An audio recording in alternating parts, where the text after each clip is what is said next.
Corona virus இந்த உலகத்துல எதுக்குமே நிக்காத அந்த மனுஷங்கள வீட்டுக்குள்ள அடைச்சு போட்டு வச்சுது.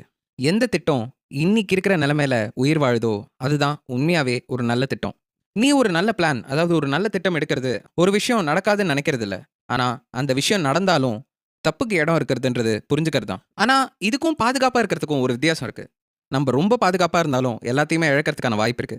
நீ பாதுகாப்பா இருந்தா ஒரு சில விஷயங்கள்ல ஆபத்தான முடிவுகள எடுக்க மாட்ட. அடுத்த கட்டத்துக்கு வளர மாட்ட. ஏன் சொல்லப் போணும்னா, அப்படி கீழ இருக்கிறதும் உனக்கு ஒரு தனி ஆபத்தாவும் முடியலாம். நீ எடுக்கிற ஆபத்தும், சந்தர்ப்பமும் எந்த வழியில போனாலும், அது எந்த அளவுக்கு உனக்கு சாதகமா முடியும்ன்றத புரிஞ்சுக்கிறது தான் ஒரு நல்ல பிளான். 3வது மனநிலை. நம்ப நம்மளோட வருங்காலத்துல எப்படி போறோன்றத பத்தி கண்டிப்பா நம்ம கிட்ட நம்பிக்கை இருக்கணும். ஆனா அதே நேரத்துல, அந்த வருங்காலத்த அடையறத எது தடுக்குது அப்படிங்கிறதையும் புரிஞ்சுக்கணும். நம்பிக்கை அப்படிங்கிறது வாழ்க்கையில ஒரு நல்ல விஷயம் தான். ஆனா, நம்மள சுத்தி எல்லாமே நல்லா நடக்கும். நம்ம செய்யறது எல்லாமே நல்லா தான் நடக்கும்னு நெனைக்கிறது நம்பிக்கை கிடையாது. நம்பிக்கைங்கிறது தவறான விஷயம் நடக்கும். கண்டிப்பா தவறான விஷயம் நடக்கும். ஆனா, ஒரு விஷயம் நடந்தா எவ்ளோ மோசமா போனாலும், அத தாண்டி நம்மளால உயிர் வாழ முடியும்ன்றது தான் உண்மையான நம்பிக்கை. பல வருஷத்துக்கு முன்னாடி நம்ம கிட்ட சரியான வேலைகள் கிடையாது. நம்ம கிட்ட சரியான மக்கள் கிடையாது. பலவிதமான பொருளாதார வீழ்ச்சிகள் வந்தது. அது மட்டும் இல்லாம, பலவிதமான பெரிய பெரிய பிரச்சனைகளும் வந்தது. அப்படின்னு சொன்னா நீங்க நம்பாம இருப்பீங்களா? ஆனா 20 வருஷத்துல அவ்ளோ விஷயங்கள் நடந்தது. அது சுனாமியிலருந்து, 9/11 அட்டாக்லருந்து, 2008 மார்க்கெட் கிராஷ்லருந்து, ஏன் இன்னைக்கு இருக்கிற கொரோனா வைரஸ் வரைக்கும் உண்மை இல்லன்னு நம்மளால சொல்லவே முடியாது. ஆனா நம்மளோட வாழ்வாதாரம் அப்படிங்கிறது கடந்த 170 வருஷத்துல 20 மடங்கு வளர்ந்திருக்கு, நம்ம நெனச்சத விட.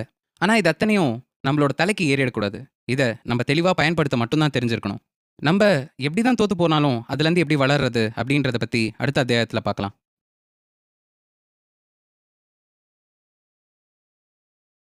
கோட்பாடு 6. பூ விழுந்தாலும் உனக்கு வெற்றி. நீ பாதி நேரம் தப்பா இருந்தும், உன்னால நெனைக்க முடியாத அளவுக்கு சம்பாதிக்க முடியும். ஹெய்ன்ஸ் பெர்க்ரன் ஃபிளட் நாசி ஜெர்மனில 1936ல இருந்த ஒரு ஆளு. அவரு இன்னி வரைக்கும் உலகத்துல தெரிஞ்ச one of the biggest art dealers. Berggruen 2000ஸ்ல அவர்கிட்ட இருந்த ஆர்ட் கலெக்ஷன் வித்ததுல வந்த லாபம் மட்டுமே 100 மில்லியன் யூரோஸ் கவர்மெண்ட்டுக்கு. இன்னும் சொல்ல போணும்னா, கவர்மெண்ட் அவ்வளோ காசு குடுக்கறத விட அத டொனேஷன் நெனச்சாங்க. அந்த அளவுக்கு ரேர் பீஸான ஆர்ட் அவர்கிட்ட இருந்தது. பிக்காசோ, பாக்ஸ், க்ளீஸ், மேட்டிசஸ் அப்படின்னு பலவிதமான ஆர்டிஸ்டோட ஆர்ட் பீஸ் அவர்கிட்ட தான் இருந்தது. ஆனா, இது அத்தனையுமே அவரால எதிர்காலத்துல பார்த்திருக்க முடியும்னு நெனைக்கிறீங்களா? அதுவும் இத்தன வருஷ கணக்குல?